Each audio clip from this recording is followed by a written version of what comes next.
Hi everyone, this is Pete. Welcome to PetieMumbles, and today's episode is going to be about Rome, Italy, so stay tuned. So I know I haven't posted in a while, but I was absent and I was actually going to Italy, and why I went there, what did I do, and what happened, I'll let you know just now, and I'll try to catch up, I promise. So it's a currently very hot weather in Europe, and especially in Prague, everything is hot and melting. So in a way, I was though productive. I bought some new equipment. I had the LED ring, which you can see maybe in my eye pupils. And also I bought a green screen. So I'll try to learn a little bit with that. And hopefully it's gonna put my account to a different level. So today is already 17th of July 2023, and I went to Italy first week of July.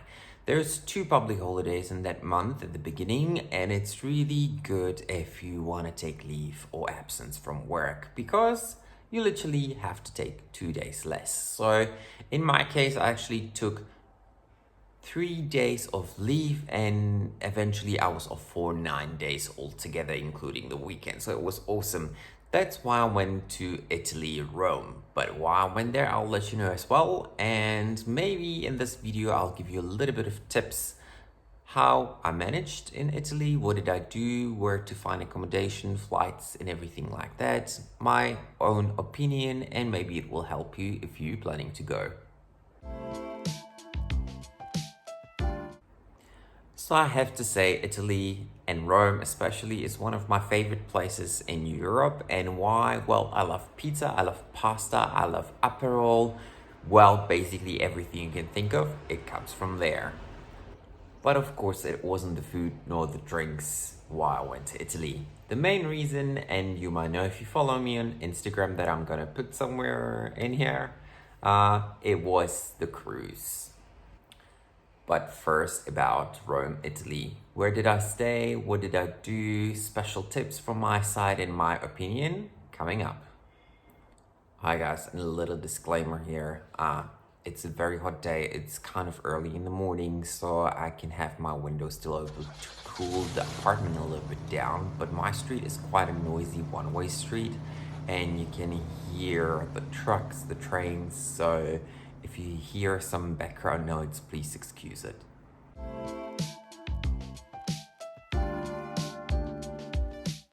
So of course, once you have the dates, you have to have the tickets and the way how to get to Rome.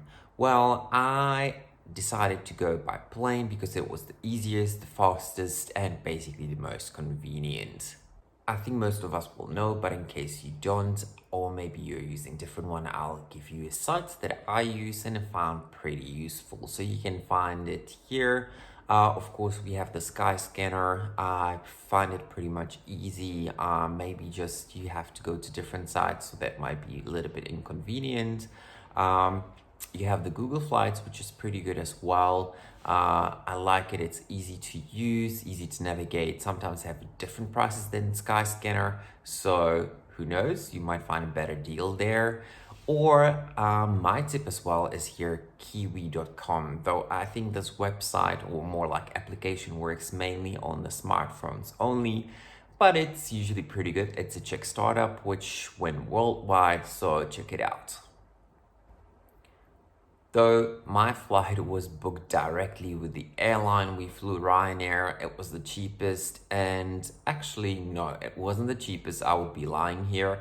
It was the most convenient one for me because I wanted to land in Rome a day early, so I actually wanted to land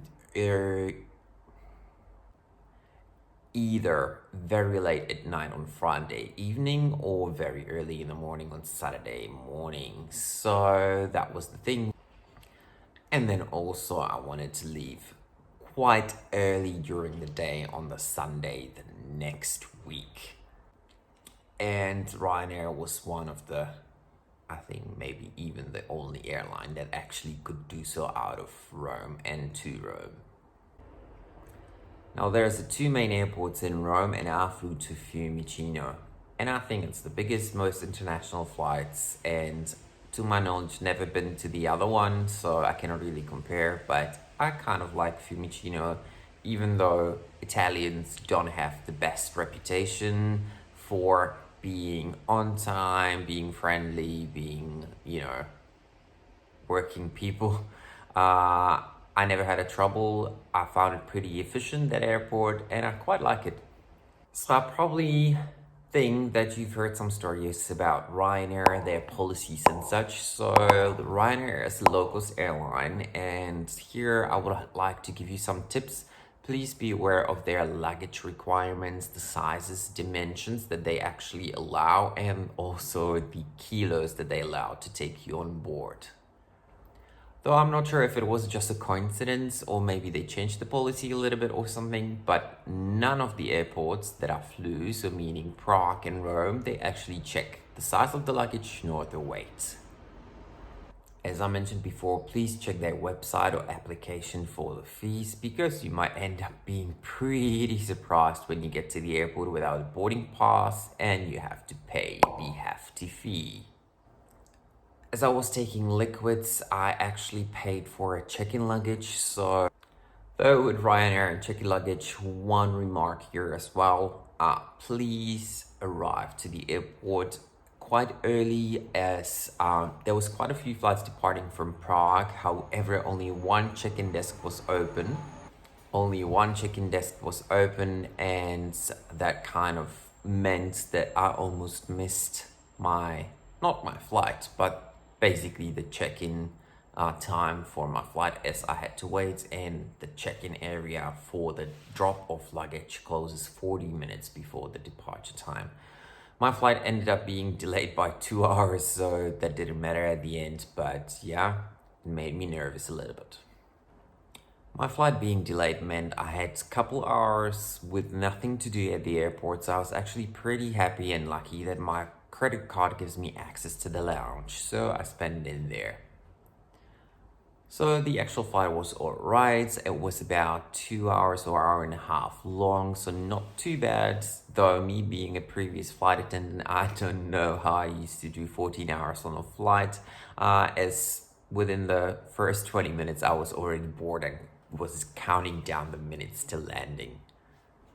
Though as I wasn't traveling alone, we actually managed to get 2 beers in the 2 hours, so it was pretty good.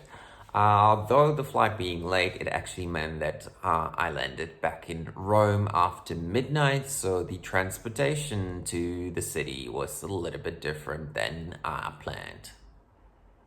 So once you land in Rome, you have actually about 4 types of transportation available how to get to downtown. That is if you land in normal hour. As I mentioned before, our flight was delayed and I actually landed only midnight to Rome, so our options were pretty limited. Though normally you would have 4 options, as I mentioned before, and I will kind of let you know about them from the cheapest option to the most expensive. And the first option is actually take the bus. So the actual bus takes about 1 hour to get you to downtown Rome, to the Termini, which is the main train station in Rome, and that's actually where we also stayed in the hotel. It cost, at the time when we went, so July 2023, it was €7 one way, and as I mentioned before, it takes you 1 hour. It goes pretty often, though the last bus was midnight, so exactly when we landed, so we couldn't use this option. So the other option would be the train. I think it's a pretty new train. It's not there for long. It takes about 40 minutes to get to Rome Termini, and the price, I'll put it up here, as I'll have to Google it first as well. It goes most of the day, meaning from early morning to quite late at night. I think the last train is about 11 p.m. So I couldn't use it either, but yeah, good option. I'm pretty sure it's very clean, at least how it looks in the pictures. I think it's a good option if you need to get downtown. Now the other option would be a taxi/Uber, and that's actually what I have done at the end. Though I was trying to avoid it at the beginning, because back from my research back home, I actually used the Uber app, get the fare estimate, and it was showing about €85 one way to get to downtown in that hour. I mean, at the end, you probably would have to pay it. If that was the case, you will not walk to downtown, even though all roads leads to Rome. However, good point here is that actually the Uber and taxis from the airport has something like JFK, so they have a flat rate to go to downtown, which was 50 euros. So we actually paid 50 euros to get to downtown. That was very big difference from the 85 that I googled from back home.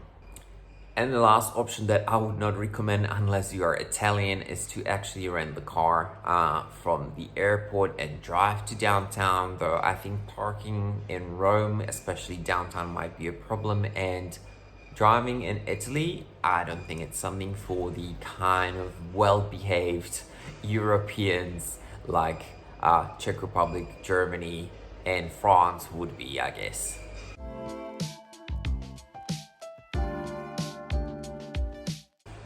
So I don't think my group was on a budget, though we were looking for something reasonable. So our hotel, once we get to downtown, was a 1-star hotel. Guys, I know it might sound terrible to you, but I have to say it wasn't that bad. We wouldn't normally choose 1-star hotel. However, we choose on the website. We went through the reviews and everything, and it was pretty good. So that's why we went with them. Now, for that reason, with booking accommodation, I usually use booking.com. I don't know, I found the prices to be pretty good, and I believe they have the guarantee. So if you find somewhere cheaper, the same hotel with the same dates and basically same everything, they will price match that. So booking.com is pretty good. Now, if you're traveling quite frequently, I think they have the frequent flyer programs, so you can actually get some perks, which I'm reaching level 2. So I think with my next booking I should get something for free. Let's see. So yeah, 1-star Hotel Everest, near Termini. So it was walking distance to the main train station of Rome, which was quite important for us as for the cruise, we were going from Rome to Termini. I'll tell you about that later a little bit. But Hotel Everest, I actually have to, or I would recommend that hotel for your stay. As I mentioned, 1-star hotel, but if you do not expect anything extra, I think it's pretty decent. It had hot water, it had kettle to make coffee. It didn't have air condition, but it had a little fan, but it was pretty sufficient, at least for that time when we went. The hotel staff were pretty friendly.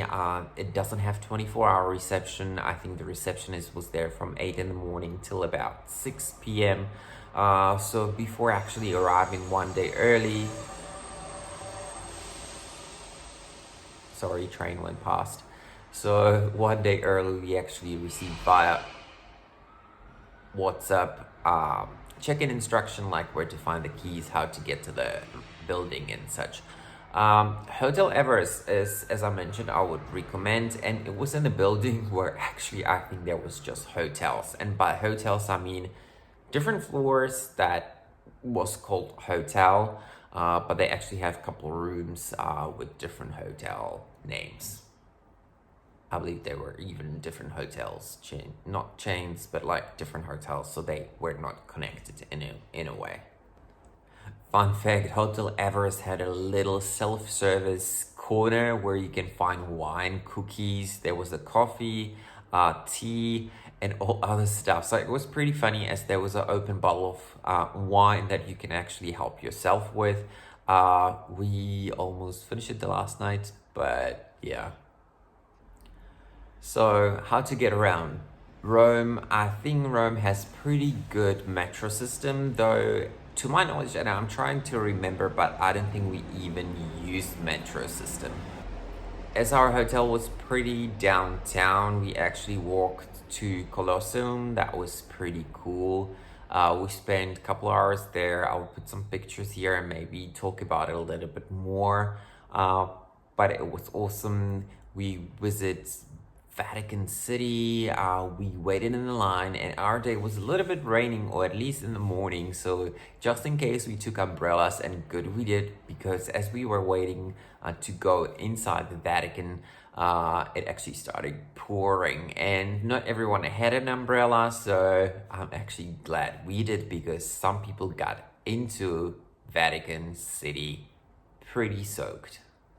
So we had a really busy day. It was a lot of walking. As I mentioned before, we didn't use the public transportation. So we walked everywhere. I think I'll try to find it out and put it up here, but I think we walked quite a distance.